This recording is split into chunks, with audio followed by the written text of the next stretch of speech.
Hola, muy buenas noches, bienvenidos a Estado de la Nación, bienvenidos a otro programa más de Estado de la Nación. Hoy vamos a hablar del tema de los hospitales, de la salud en general en el país, así es que vamos a conversar acerca de todo esto. Les debería decir, bueno, espero que pues no haya sido demasiado el susto con los temblores que tuvimos este día, pero bueno, aquí estamos para platicar con ustedes y les voy a presentar a nuestros invitados. Pero antes les voy a hacer un comentario. ¿Qué hubiese pasado si hoy sucede una cosa más grave y en el Hospital General San Juan de Dios no hay ni siquiera un aparato de tomografía? ¿Qué hubiese pasado? ¿Qué hubiese pasado si faltan las medicinas necesarias para un evento como este? No lo quiero ni pensar. Pero para platicar acerca de lo que significa todo esto, hoy están con nosotros el licenciado Mariano Rayo, exministro de Salud, y también el diputado José Chik, miembro de la Comisión de Salud del Congreso. A ambos les agradezco el haber aceptado la invitación y el estar con nosotros esta noche para poder conversar con esto. Bueno, todos sabemos que nuestra preparación para un evento de esta naturaleza es relativa, por decirlo de alguna forma. Pero quiero empezar con esa pregunta. Y estando los hospitales como están, ¿qué hubiese pasado si lo de hoy hubiese sido más grave? Diputado Chik, ¿qué cree usted que hubiese pasado? Bueno, hubiera sido una tragedia y una catástrofe para el país. La red hospitalaria hoy por hoy no tiene ni el abastecimiento ni los aparatos. La brecha de personal cada vez se va ampliando en lugar de reducirse, se va ampliando. Entonces, hubiera sido una catástrofe para el país. Los hospitales no se hubieran podido dar abasto, no solo en el tema de medicamentos, también en el tema de material médico quirúrgico, en el tema de equipos. Usted bien lo decía, el San Juan de Dios no tiene tomografías, pero no solo son tomografías, también los rayos X, también el tema de radiografía, el tema del Hospital Roosevelt, porque muchas veces vemos el San Juan, pero el Roosevelt también está en la misma situación, y al final del día son dos de los hospitales de referencia, que además son los únicos hospitales de referencia, y a eso súmele usted el tema del estado de la red vial del país. O sea, que aquí hay un tema de que hoy por hoy, si esto hubiera sido más grande, hubiera sido una catástrofe total para el país, porque no solo era la red hospitalaria, sino que también la red vial la que hubiera colapsado en este sentido. Entonces creo que se ha hecho falta hoy por hoy ver el tema de la red hospitalaria con la emergencia que debería de verse. Mire, el tomógrafo todavía no está instalado, ya lo fuimos a ver, está ahí, pero hasta esta semana iban a empezar con el tema de las capacitaciones. Entonces, todo este tipo de situaciones, creo que el gobierno, o al menos las instituciones del Ejecutivo, no se habían preparado para esto, a pesar de que en el presupuesto habían 110 millones de quetzales para poder atender emergencias hasta el día de ayer. Imagínense, 6 meses después estaban tratando de hacer los trámites administrativos para poderlos transferir a la Conred, y ya tienen una emergencia hoy por hoy que tiene afectaciones a la población. Licenciado Rayo, la misma pregunta. ¿Qué hubiese pasado si esto hubiese sido más grave? Bueno, yo creo que ya el diputado describió una situación, pero yo quiero hablar de otra, el recurso humano. El recurso humano guatemalteco en materia de salud, salubristas están preparados.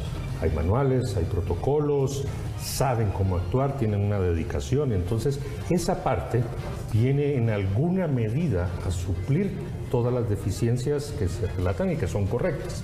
El problema es estar preparado para una catástrofe de una magnitud similar a la del terremoto del 76, o como conversábamos fuera de cámara, que hubiera sido en una región como San Marcos. Definitivamente la cosa es muy complicada. Pero el personal salubrista hubiera respondido, hubiera sacado lo que siempre saca, es esa fuerza adicional para atender. Ahora, las deficiencias, las preparaciones, es donde tenemos que estar trabajando. Nadie se esperaba que un 8 de julio a las 3 de la tarde tuviéramos los temblores que teníamos. Esto pudo haber sido en la noche. ¿Qué hubiera pasado si hubiera sido en la noche? Al tema que voy es, sí hay que ver todo lo material que falta, hay que atender el recurso humano que se tiene y aplicar, como le digo, los manuales, los protocolos, se hacen prácticas, en fin, para que en el caso que se den un acontecimiento más grave que lo de hoy, pues se haga lo mejor posible. Bueno, hoy platicábamos justamente fuera de cámara, porque han habido simulacros, han habido situaciones así, a ver, cuando venía para acá, ya el tráfico había disminuido, pero hubo tráfico de hasta 2 horas y más en las calles, porque todo el mundo se fue para la casa, pero no hubo indicación de las autoridades de Conred, de las autoridades. Todo el mundo salió inmediatamente a la calle. Si hubiese pasado algo más grave, las ambulancias no pasan. No pasan. Pero ¿por qué tanto simulacro, tanta cosa, la red de salud?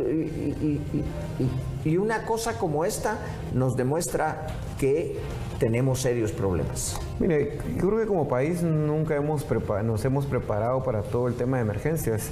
Hoy estamos hablando del tema de los sismos, pero luego podemos estar hablando de inundaciones, podemos estar hablando de cualquier tipo de emergencia. El país como tal no está preparado para el tema de emergencias.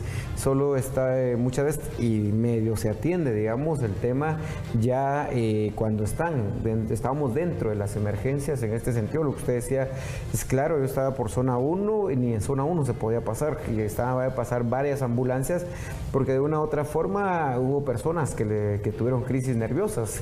Incluso hasta una crisis nerviosa fue complicado para el tema de los cuerpos de bomberos poder atender. O sea, como sociedad o como país no estamos preparados aún. Las campañas de información por parte de Conred no están, todo el andamiaje, digamos, para poder atender este tipo de emergencias tampoco está. Yo estaba en un edificio del Congreso y todos salieron corriendo como Dios los ayudaba. O sea, no hay una preparación relacionada con este tipo de emergencias. Como le digo, no solo el tema de los sismos, también puede ser temas de inundaciones, temas de erupciones. Entonces creo que sí hace falta mucho por parte de las instituciones, pero también como sociedad, de poder prepararnos para este tipo de emergencias, al menos para poder atender y poder saber qué hacer cuando hay un tipo de este tipo de emergencias. Diputado, usted es miembro de la Comisión de Salud. ¿Qué información tienen acerca del abastecimiento de los hospitales en este momento? ¿En qué porcentaje? ¿Se sabe más o menos el porcentaje de abastecimiento?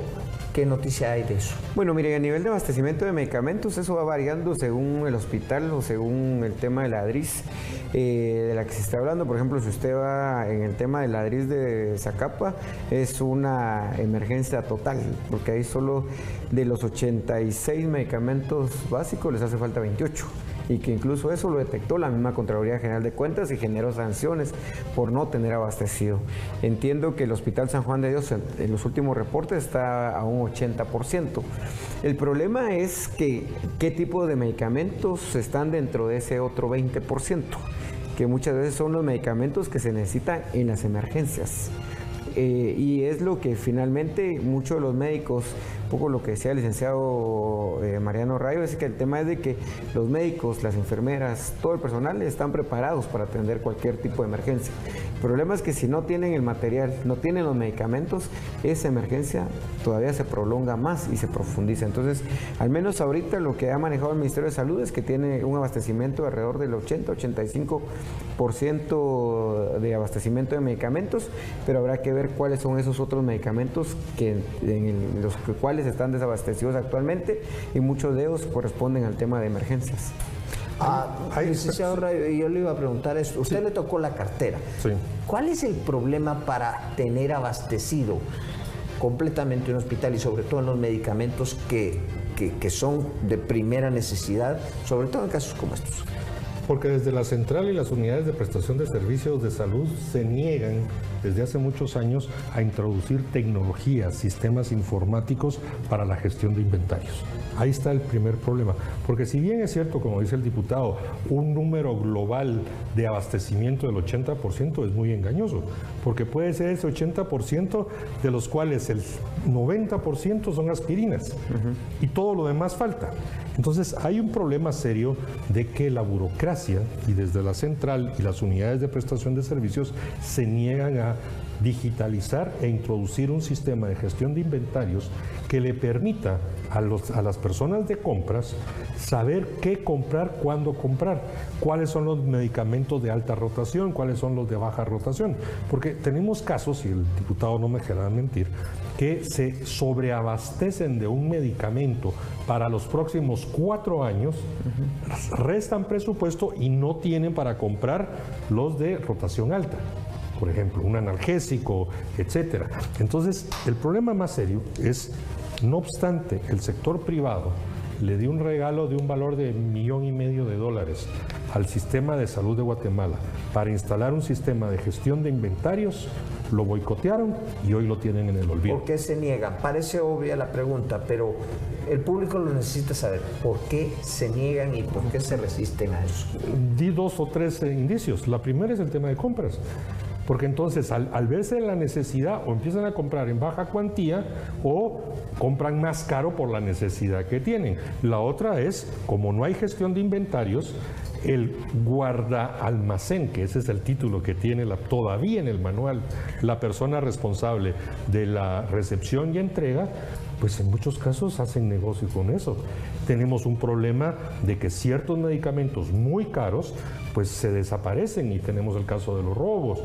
Ahora últimamente ha aparecido el robo del fentanilo.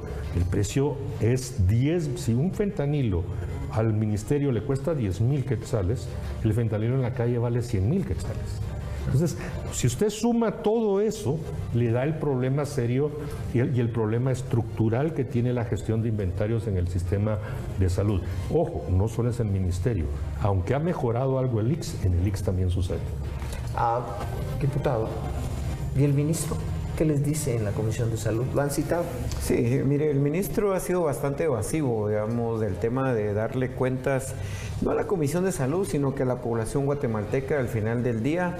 Mire, este gobierno tiene una etiqueta de lucha en contra de la corrupción, pero que cada vez se desvanece más. Un poco lo que decía el licenciado Rayo relacionado con el tema de los inventarios de medicamentos.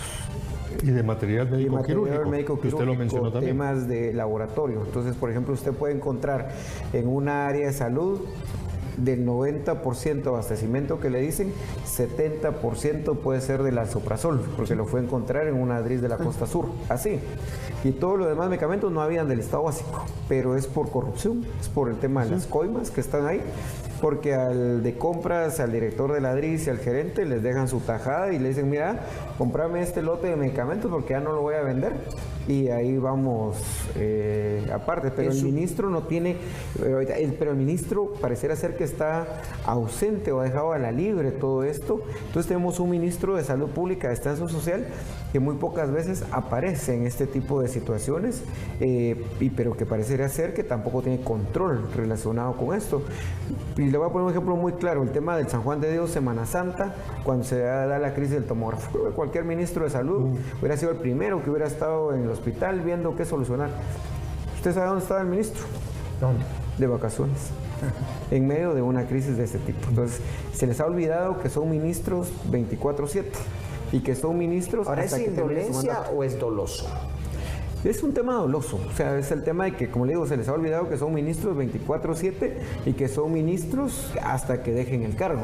Después de eso ya tomarán otra vez sus actividades, pero hoy por hoy tenemos ministros que cuando tienen una crisis siempre están de viaje, pero no es un tema solo de ministros, sino también el mismo presidente hace eso, de que cuando hay una crisis en el país uno lo ve en cualquier parte del mundo, menos en Guatemala, pero creo que hoy por hoy en la crisis de salud, de hecho, si hubiera sucedido algo mayor el día de hoy, hubiera sumado una crisis más al sistema de salud pública, porque el sistema de salud pública hoy por hoy está en una crisis y en una emergencia que ni el ministro ni el presidente quieren asumir y que es una realidad. Licenciado Rayo, ¿usted se mantiene al día en el tema de cómo va el presupuesto también.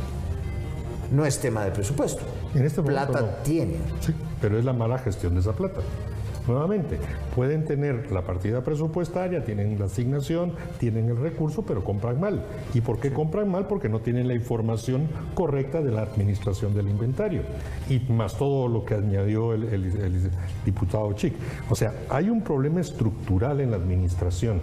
No es posible que se siga con la mentalidad de que solo un médico especialista puede ser el director de un hospital, no un administrador, por ejemplo, que tendría una visión de administración gerencial para administrar un centro de prestación de servicios. El médico técnico, el segundo a bordo, puede ser el mejor especialista, que él se dedique a curar, pero quien administra esa unidad de prestación de servicios no debe de ser un médico. Claro, hoy hay carreras, hay especializaciones, pero eso no resuelve. Súmele lo siguiente. No es un tema solo del ministro. Tenemos viceministros como la de hospitales o probablemente también, como el de administración financiera, más el gerente del ministerio y sumen los directores de las redes que mencionó y usted ve toda una cadena de problemas. Y nadie quiere una solución estructural porque a alguien le queda algo en el camino. O sea, es un tema básicamente de corrupción. Mire, es corrupción e ineficiencia en muchos de los casos también. Digamos, en este caso, se han creado roscas a lo interno, incluso ahora con este tema de la desconcentración que hablan, que al final se volvieron como pequeños mecanismos de saqueo del sistema de salud pública en el país. Se ha generado gerente, director, la gente de recursos humanos y el administrador. Son los que deciden hacia dónde van el tema de las compras. Por ejemplo, en Retauleu, en la DRIS de Retauleu, yo encontré 48 motocicletas nuevas que llevan un año tiradas ahí. Cuando uno le pregunta al director, ¿para qué las compró?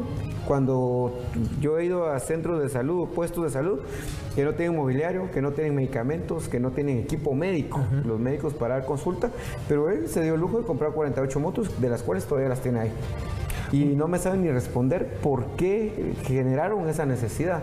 Yo espero que no haya sido un acto de corrupción y que a alguien le haya favorecido con esa compra, pero habiendo tantas necesidades en los puestos y centros de salud, deciden hacer estas compras. Pero eso es, lamentablemente, así han manejado el sistema de salud hoy en hospitales y en las DRIS, que son ahora las que ejecutan recursos. Ahora, lo que se describe en esto pareciera ser la mina de oro de la Contraloría General de Cuentas. ¿La Contraloría General de Cuentas está mezclada en todo este hilo o realmente ha hecho los reparos necesarios para que el Ministerio Público actúe y no se está actuando? Recuérdese que la Contraloría entra después de que el hecho sucedió, sí, para revisar si los papeles, porque al final es una revisión. Además es un muestreo. Además es un muestreo. Y cuando se piden las famosas auditorías recurrentes, no sirven. La verdad, no sirven. Y otro tema, la mentalidad de un auditor gubernamental no necesariamente es la que sirve para hacer una compra en el momento, con el valor, la oportunidad y la eficacia necesaria. Ellos ven números.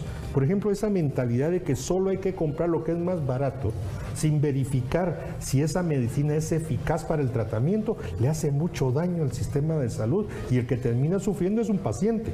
¿De qué le sirve que le den un medicamento cuya eficacia es cercana a cero? Pudo haber sido la compra más barata, cumplió con la ley, pero la eficacia es cero. ¿Quién sufre? El paciente. Yo les voy a hacer una pregunta a ambos. Cuando entra un ministro al puesto, ¿de cuántos de sus subalternos él realmente puede disponer? En cuanto a poner gente de confianza, en cuanto a poner gente que le genere informes, que esté chequeando qué es lo que está pasando para estar perfectamente informado. ¿Realmente de cuánto dispone un ministro? ¿O simplemente viene y toma el ministerio y con lo que estaba allí y eso es lo que pasa?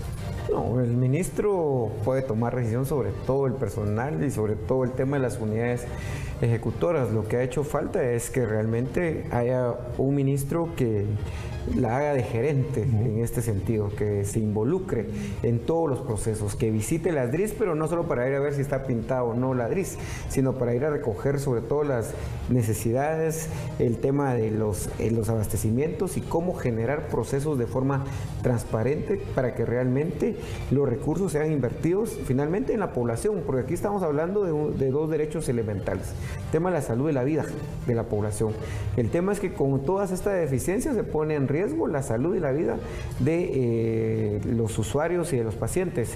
Y hoy por hoy creo que los ministros de salud, porque al final este es el tercer ministro de salud que hay dentro de esta administración de 15 meses, viceministra de hospitales, esta es la tercera, el viceministro administrativo este es el segundo. Entonces todo este tipo de situaciones le da a usted la inestabilidad que ha tenido este Ministerio de Salud, pero concretamente para la pregunta, el ministro puede decidir sobre todo el tema del ministerio, todo el personal que está ahí, pero lo que sí ha hecho falta es que el ministro lo vea desde una óptica de gerencia y que se involucre en todos los procesos. Pues Eduardo, le voy a dar un número. Son 87 creo ahorita las unidades ejecutoras. Sí. Entonces, empiece a sumar 87 cabezas para unidades ejecutoras. De ahí tiene hasta 5 viceministerios. Yo podría administrar con 3 viceministerios, pero les gusta ocupar los 5 viceministerios. Y de ahí para abajo, el gerente de cada unidad ejecutora. Siga sumando. Fácil. Y por supuesto uno lo sabe todo esto después de que salió. No necesariamente lo sabe cuando entra. Claro. Yo le diría que puede en un plazo de una semana tener un cambio de 200 personas. Pero hay de todo. Bien, vamos a hacer una pausa, pero regresamos en unos instantes con nuestros invitados.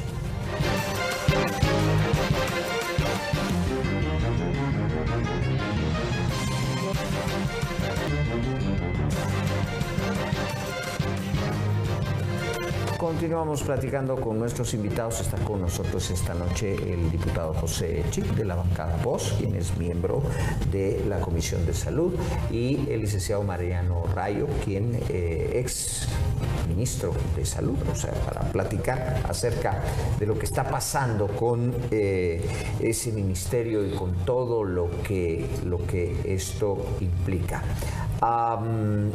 Licenciado Rayo, pongámosle una guinda para grabar un poco más este pastel. El robo. Se han detectado robo de casi que todo tipo.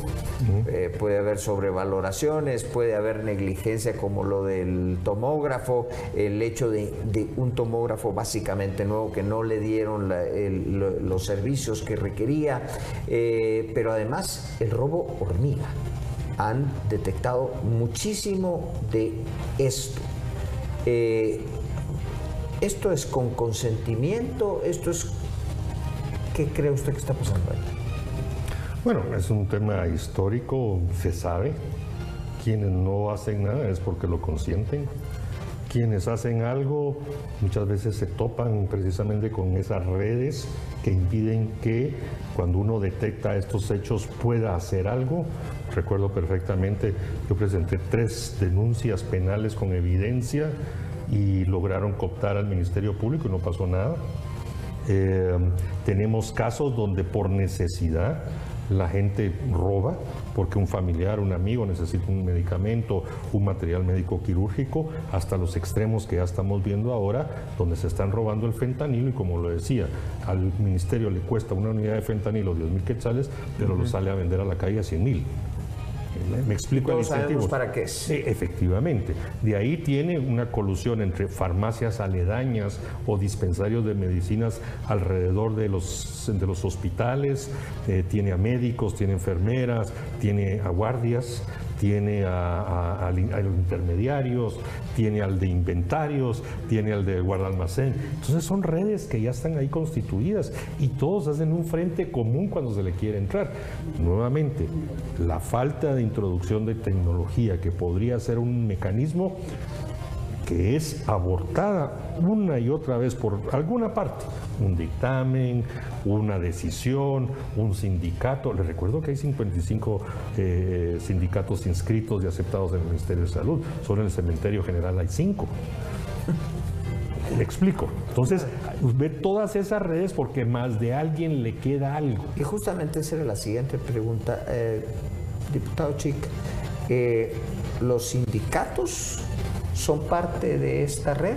¿Son los que protegen la red? Sí, mire, en muchos de los casos, muchos de estos sindicatos protegen a gente que ha sido detectada, a la cual se le ha comprobado hechos de corrupción. Le pongo como ejemplo el Roosevelt. Yo hice una denuncia al inicio de mi gestión, digamos, de una denuncia por 23 millones de quetzales en temas de baja cuantía de mantenimientos, puestos de mantenimiento que nunca hicieron. Y incluso detectamos, y es este famoso Mario Rivera Tocay, que era el subdirector de mantenimiento. Este era el que daba el dictamen y la necesidad, generaba la necesidad del supuesto mantenimiento, y era el que luego certificaba que el mantenimiento efectivamente se había realizado. Y yo personalmente me fui a subir a las terrazas y ahí nunca habían hecho ningún mantenimiento. Todo eso está detectado. Lo denunciamos al Ministerio Público, se lo hicimos ver al Ministerio de Salud, que es lo que decía el licenciado Rayo. Muchas veces hay redes que traspasan los ¿Usted hospitales. subió a la terraza? Sí, yo me subí a 7 terrazas. ¿Ese era el hospital donde habían comprado un dron para ver la terraza? Sí, el de 89 mil quetzales. Entonces, para no ir a licitación, ¿verdad? Sí, claro, para claro. No ir a... Ahorita le voy a decir. Entonces, todas generaron alrededor de 200 eventos de baja cuantía, menores de 89 mil quetzales, para hacer mantenimientos en terrazas. Ninguno de esos mantenimientos lo realizaron. Yo generé todo el expediente, lo fuimos a denunciar al Ministerio Público. El Ministerio de Salud sabe de esto, debía haber iniciado el proceso administrativo de destitución, porque es un 011. ¿Y cuál fue nuestra sorpresa? Que un sindicato después lo afilió y dijo, momento, él no lo pueden destituir porque es afiliado nuestro. No, pero si él es un criminal, o sea, este es un ladrón, y todavía sí lo estaba protegiendo el sindicato. Entonces, creo que hay un tema de desorden. El ministerio sí debe tomar cartas muy en el asunto. Por ejemplo, le doy otro ejemplo todavía más. Fui al Hospital Roosevelt a un proceso de fiscalización, fui al área de alimentos y me fui a encontrar con 5 personas que pasaban 24/7 en asamblea sindical. O sea, en el calendario tenían del 1 de marzo al 30 de marzo en asamblea sindical y estaban las notas. Y yo le decía al de Recursos Humanos, mire, ¿y por qué no hace algo? No, porque después me viene y con esa palabra textual, sé que no se puede decir acá, pero decía, después me vienen a brincar los del sindicato, que por qué y me dicen que eso es un tema de represión sindical. Pero le digo, no. Y después me dicen, mire, pero ahora tengo que contratar 5 personas más por contrato para que suplen y que vengan a hacer el trabajo de estos 5 que hace fuera. Entonces creo que sí, los sindicatos hoy por hoy, no todos, pero una buena parte, están protegiendo estos hechos de corrupción, del tema de robo hormiga, pero también de todas estas compras de baja cuantía que han llevado un sinfín de actos de corrupción. ¿Cómo es el trato con los sindicatos y la negociación? ¿Cuánto nos cuestan esos 55? Yo había oído un número, me recuerdo que pregunté a un ministro anterior a cuando usted estuvo, y me había hablado de 65. Usted me dice 55. Y hay otros que me han dado diferente número. ¿Se sabe o no exactamente? No, sí se sabe. Lo que pasa es de que muchos solo están inscritos, solo están ahí registrados para evitar o para garantizar la inamovilidad. Otros son más activos y, por ejemplo, con que se negocia es con el sindicato mayoritario. Así es la situación. Y entonces usted tiene al sindicato mayoritario, que es muy combativo, y los otros sindicatos, pues a veces uno no puede hablar con ellos porque si el grande se entera, lo amenaza. Es un tema complejo. Yo diría, activos de esos 55, 56, hay unos 20. Muy activos y muy combativos muchos de ellos. Y el que Alpírez, que es el secretario general, que a propósito, desde que falleció el anterior líder sindical, diputado, no se recuerda, el nombre fue muy famoso, él dejó a su esposa, el que falleció. Y la esposa en un momento perdió con el actual Alpírez y por lo menos tiene 10 años, 12 años de ser secretario general. Ahí no hay ¿se heredan los cargos? Por supuesto. Pero de ahí surgió otro sindicato. ¿Qué manda? De esa ruptura surgió otro sindicato ahora. Así es. O sea, el tema es complejo, difícil de manejar, sobre todo cuando vienen las medidas de hecho, ¿verdad? Bien, vamos a hacer una nueva pausa. Regresamos.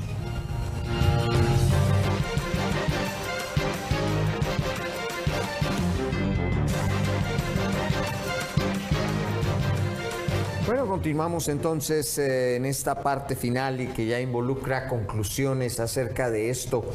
Se necesita una enorme voluntad política. Se necesita solo que el ministro se involucre o que también el presidente de la República se involucre en casos como el Ministerio de Educación, como el Ministerio de Salud, que sabemos que son muy, muy delicados y que ostentan los presupuestos más grandes de todo el presupuesto general de ingresos y egresos de la nación. ¿Se necesita realmente una enorme voluntad política? Sí, mire, esto se trata de voluntad política, de involucramiento del presidente, el ministro, sus viceministros, sus directores. Creo que este debe ser un esfuerzo colectivo bastante fuerte. Son años de abandono del sistema de salud pública, años de saqueo, pero que al fin, y sobre todo el último gobierno, que fue uno de los peores en el tema de salud, ahí lo hicieron un negocio, por ejemplo, y un paréntesis, ahorita que nosotros estamos tratando de documentar todo el tema del COVID. El último es el caso de Yamatei. Sí, de Yamatei. Nos encontramos que en Guatecompras no aparece nada de lo que se gastó durante la pandemia, para empezar.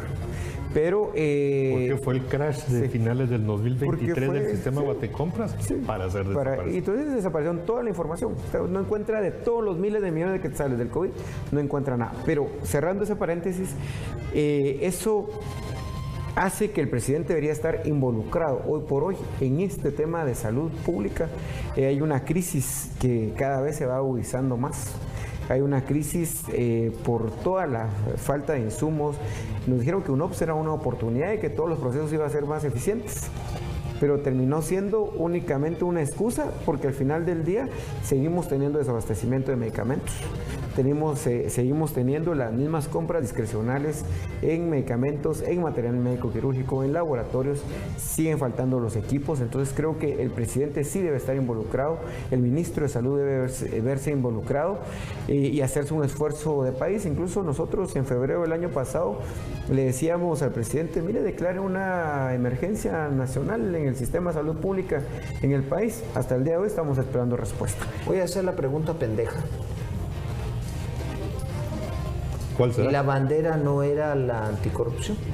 Pues así se presentaron. A ver, por eso dije cuando se está en campaña se ofrece mucho y se enarbolan ese tipo de banderas. Ya sentados es la cosa diferente. Yo quiero decir algo respecto a si el presidente... Ahora, pero, a ver, yo entiendo eso. Pero eso da como el mensaje de, bueno, ya sentados, entonces se ve que no se puede hacer. ¿Se puede hacer algo? ¿Se puede revolucionar el ministerio o no? Sí, sí se puede. Y ahí es donde, por ejemplo, yo no veo a un presidente involucrado. Yo veo a un presidente respaldando políticamente al ministro que le acepte administrar la cosa pública de salud. Y ese ministro desde antes tiene que saber que sus actuaciones tendrán consecuencias. Usted no puede aceptar el cargo y tomar las decisiones correctas, teniendo el temor de que más de alguien le va a saltar presentándole denuncias, que le va a presentar en la Contraloría, en el Ministerio Público, incluso amenazas de muerte. Si usted llega con esa premisa, sí, qué bueno ser ministro, voy a hacer todo lo que yo en mis estudios y en mis trabajos anteriores dije, pero se niega a tomar las decisiones más difíciles que conlleva destituciones, cambios, introducción de tecnología, firmar acuerdos, etcétera, etcétera, etcétera, cortar intermediarios, cortar proveedores, y que eso tendrá una consecuencia, mejor ni se meta. Porque el que va a solucionar tiene que saber de que va a haber consecuencias, y no porque hizo algo malo, sino porque todo lo bueno que va a hacer, los malos se lo van a cuestionar de todas las formas posibles. Solo así se pueden hacer las cosas. Complicada la situación. Y eso tarda 20 años, ojo. Claro, y queda uno sin palabras. Las farmacias estas que está inaugurando. El ministro parece que su bandera son las farmacias estas que está tratando de poner. Si el ministerio está así O sea, las farmacias también van a ser un negocio y van a ser un negocio de alguien. Entonces, ¿se está montando simplemente otro negocio o me equivoco? Mire, el tema es de que antes de vender medicina barata, el ministerio debería garantizar que usted va a ir a la COEX y va a encontrar, le van a dar su medicamento, le van a hacer su chequeo y le van a dar su medicamento. El ministerio debería garantizar primero que si usted va a llegar a una emergencia, van a haber medicamentos y va a haber equipo, y va a haber material, y va a haber personal que lo atienda, que lo cure y que lo va a sacar ya en mejores condiciones de las que está llegando a los hospitales o a un puesto de salud o a un centro de salud. Porque si no, el Ministerio de Salud lo único que está haciendo es volverse vendedor de medicina, cuando la obligatoriedad del ministerio es garantizar todo eso, todo ese nivel de abastecimiento dentro de la red hospitalaria del país. Entonces, aparte que es un programa que ya existía, que al final el ministerio, vuelvo y repito, está volviendo en un vendedor de medicina barata. Al final del día, que habrá que ver luego el tema de la calidad, habrá que ver todo el tema de a quién se está beneficiando con toda esta parte, pero creo que esto es un tema publicitario que únicamente le está sirviendo o quiere servirle al ministerio para lavarse la cara, porque saben que hay un nivel de deficiencias reales y estructurales dentro de la red hospitalaria. Entonces, no podemos tener a un ministerio vendedor de medicina, tenemos que tener a un ministerio que realmente pueda garantizarle todo el abastecimiento a los hospitales, a los centros, a los puestos de salud, para que la población guatemalteca, si va a ir a un hospital, a un puesto de salud, a un centro de salud, salga con su bolsa de medicina. A ver, esa experiencia de las medicinas no la podemos ver perfectamente en el IX, por ejemplo. Hay gente ahí que le dan medicina y que la revende. Sí, es que esa es la falta de gestión administrativa de inventarios. Ahí sobran. Y entonces mejor llévesela. ¿Por qué? Porque tengo que comprar más. Se mide en algunos casos la eficiencia o la eficacia o el éxito de un funcionario con la cantidad de medicinas que entrega y tiene que comprar. ¿Estas farmacias que quieren hacer, puede ser ese su destino? Sí. El tema de PROAM lo están tratando de... A ver, recordemos el tema de PROAM nace en el año 97 y fue muy exitoso en su primera fase. Después vino a menos porque fue una competencia para algunos proveedores, etcétera, y ahora lo están tratando de revivir. Eso es la pura verdad. Sin embargo, el PROAM es un accesorio a todo el sistema de salud. No debe de ser el único proyecto. ¿Por qué? En lo más básico de la salud pública es resuelva el tercer nivel, después trate de evitar que suban al segundo y por favor que no lleguen al primero. Perdón, al revés. En el primer nivel, que es al puesto de salud, etcétera, después al segundo y el tercero, que es el de los hospitales de referencia. Entonces, ¿qué está resolviendo usted con PROAM? Ninguno de esos niveles. Bien, tenemos un minuto para cada quien de una conclusión hacia los guatemaltecos. Esas son sus cámaras.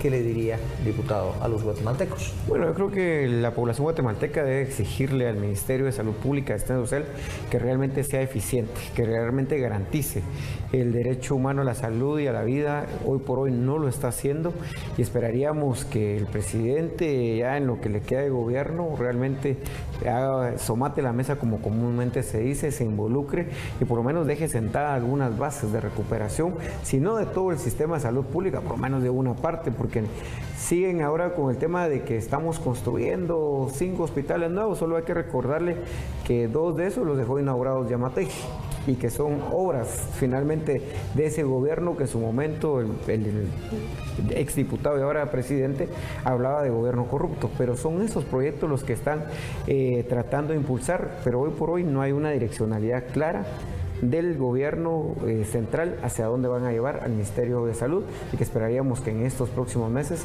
realmente le den esa direccionalidad. Sí habrá más dinero en el presupuesto para el Ministerio de Salud, a pesar de todo lo que estamos hablando, que posiblemente llegaría a unos 15.000, 16.000 millones de quetzales. ¿Cuál sería su conclusión? Bueno, digamos a las actuales autoridades, iniciando por el presidente, el ministro, etcétera, es que se dejen ayudar. Las propuestas ya están, las soluciones se les han presentado, pero tienen un problema de que las soluciones que se les proveen para solucionar, incluyendo la tecnología, pues como viene del sector privado, entonces no lo voy a aceptar, lo tengo que resolver in-house. Mire cuánto ha llevado la solución de otros problemas en el registro de alimentos y etcétera. Yo creo que teniendo un poco de humildad y saber que no todo lo puedo resolver yo, sino aceptar de buena fe y no necesariamente de la cooperación internacional que tiene otros intereses, pudieras encontrar soluciones a temas concretos y específicos. Una vez solucionado eso, concéntrense en las otras cosas que son importantes. También importantes. Muchas gracias a ambos, les agradecemos mucho el haber aceptado la invitación. A ustedes también les digo, muchas gracias por su preferencia, muchas gracias por su atención y como siempre, tengan una excelente noche.